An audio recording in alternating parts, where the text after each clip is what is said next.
next speaker, is Dr. Rhea Psereckis. Sorry if I said that right.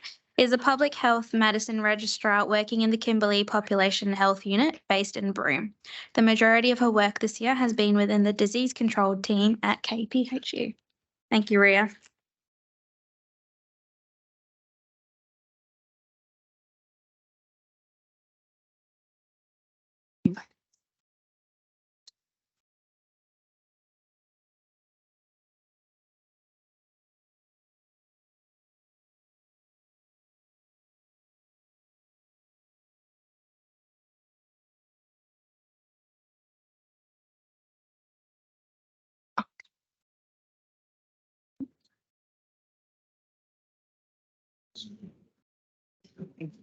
Good afternoon, everyone. Thanks for the opportunity to present today. My name's Rhea. I'm the current Public Health Registrar working with Kimberley Population Health Unit up in Broome.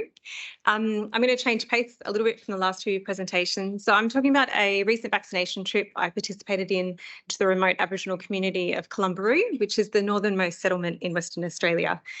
Before I proceed, this one. I did want to acknowledge the traditional owners of the land on which we meet today, the Whadjuk people of the Noongar Nation, and pay my respects to their elders past and present. I would also like to acknowledge the traditional custodians of Columbaroo, the Queenie people, and all other groups that call Columbaroo home. Pay my respects to their elders past and present also, and I extend that respects to any Aboriginal Torres Strait Islander people here today. So to set the scene, I'll run two screens at the moment, so bear with me.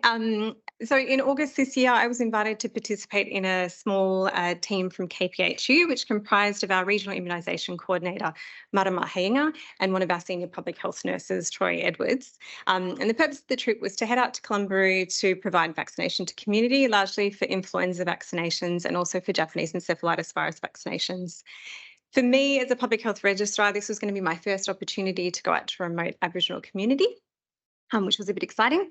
And I was really keen to learn from the team that I was going with how they approached providing vaccination in community in a culturally safe and respectful way.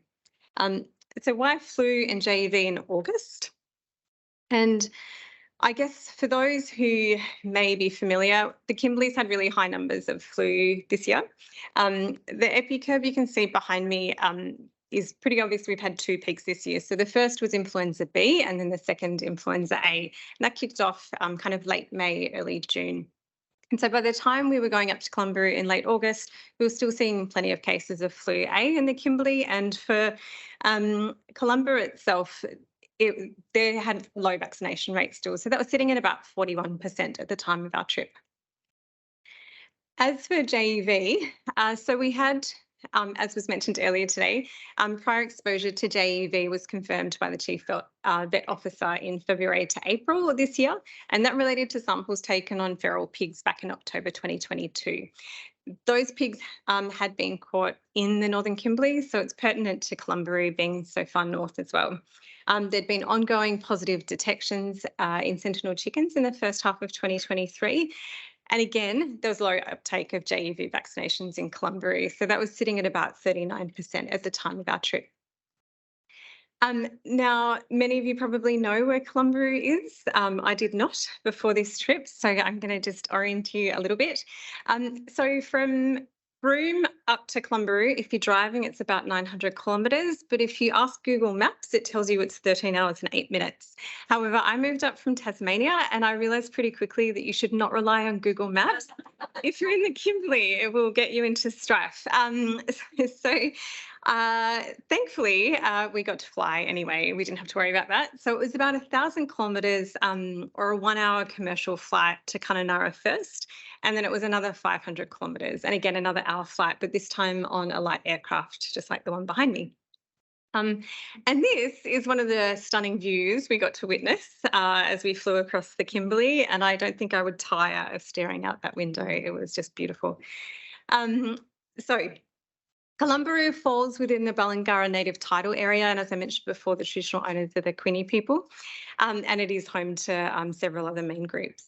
It has a population of around 380 to 390, and the vast majority are Aboriginal.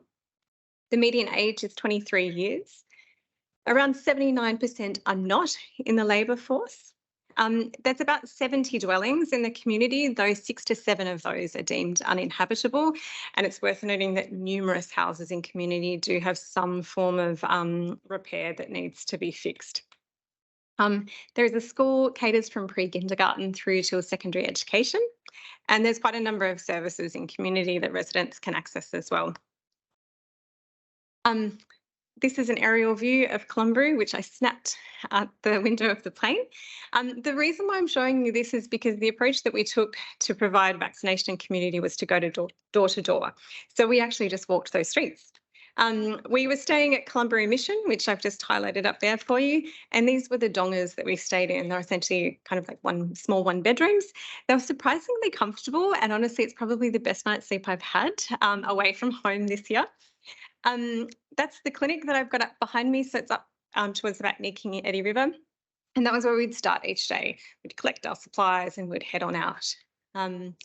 So as I said, we did door-to-door vaccinations. This method was identified by our RIC Marama as being likely to be the most successful method to take to provide vaccinations to community.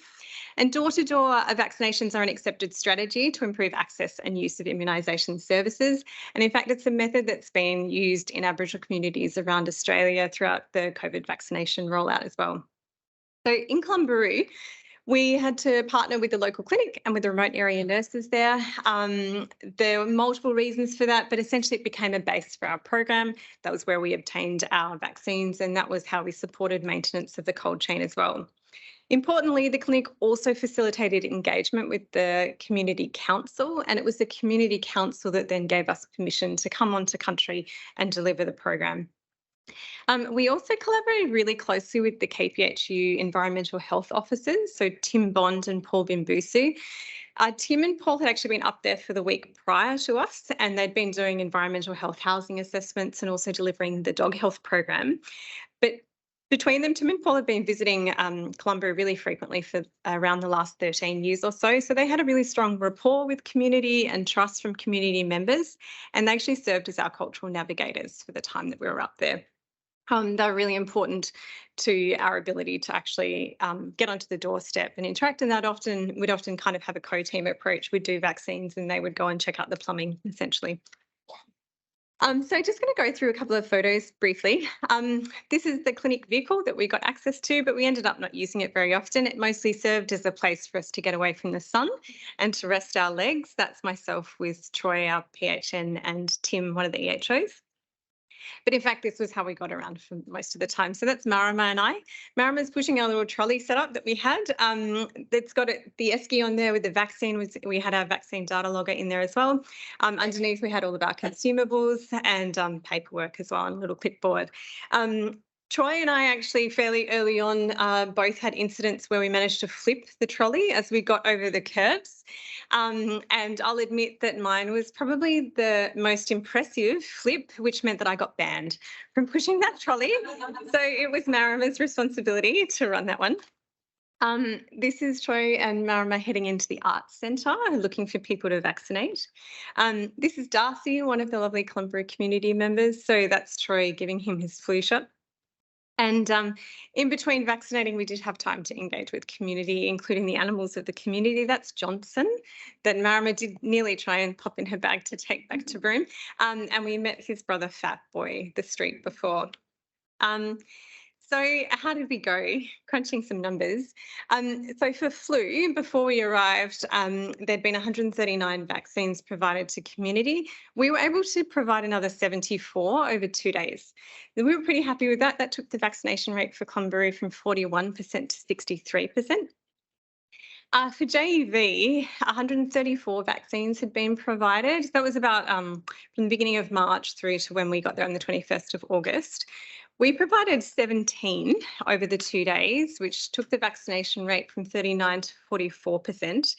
But in fact, community wasn't the rate limiting factor on this one. Community members actually were really aware of the mosquito disease and were very eager to get this vaccine. However, 17 was all that was at the clinic, and we actually ran out on the morning of the second day. Otherwise, we would have been able to give a lot more, unfortunately. That's not all we did.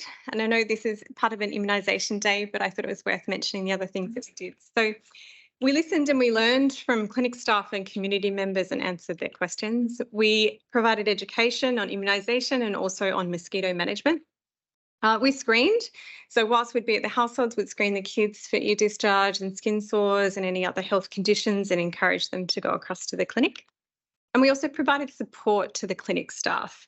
And that support looked a bit like this. So this is Marama in the middle.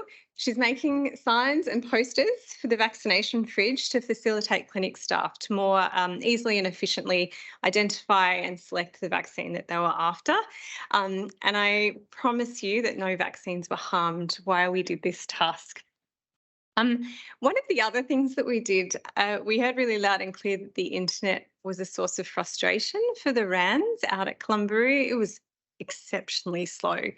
And so they'd be working with a patient or a client and just really struggled to find what they could get. So we pulled together these booklets. We included environmental health referral forms, notification forms, ESFs, and a bunch of CARF protocols, put them all together and put those into all of the clinic rooms as well.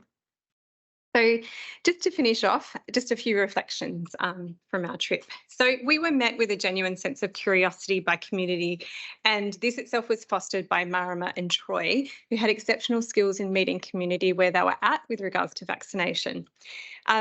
They would tailor their communication style and language they were using to the level of understanding and trust demonstrated by the person they were speaking with. And time and again, they would manage to allay fears and concerns and the whole household would end up vaccinated, which was really cool for me to see. Then as we were finishing up, somebody from the household would then go to the fence and like call over to the next household and say, "Oh, get out and come get your flu shot," and kind of doing our job for us.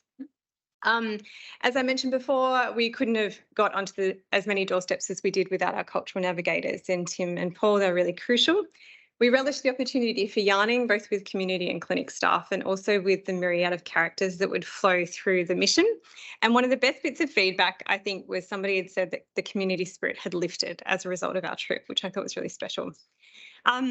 Learning point, as I said, we only had 17 JEV. We could have done a lot more. And part of that was a breakdown in communication between KPHU and Broome and the Clumberoo Clinic. There was a bit of scepticism as to how many vaccines we would actually be able to deliver over that 2-day period, which I think contributed to that as well.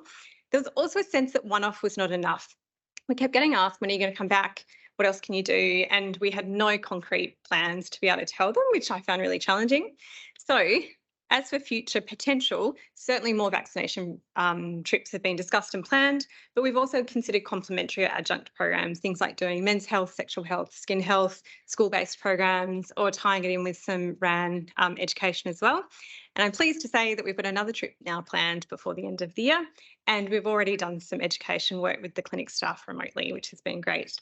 So that's me. Sincere thanks to Marama, Troy, Tim and Paul. It was an absolute privilege to work with you guys in community.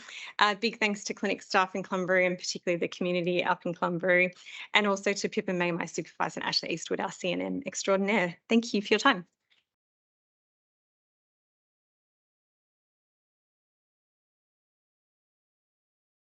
Are there any questions for Rhea?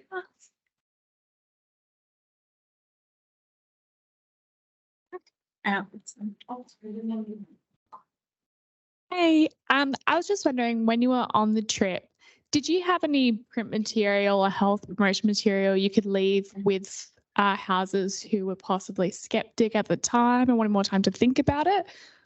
That's a really good question. We weren't actually carrying anything on our trolley per se, but it was really quick to the clinic. And if we hadn't, we actually didn't really encounter anyone that we couldn't yarn with and talk through those items. We didn't have access to things back at the clinic that we could have delivered if we needed to. And as it was, we were doing runs backwards and forwards to get more vaccinations and things and bringing them out. So yeah, that's great.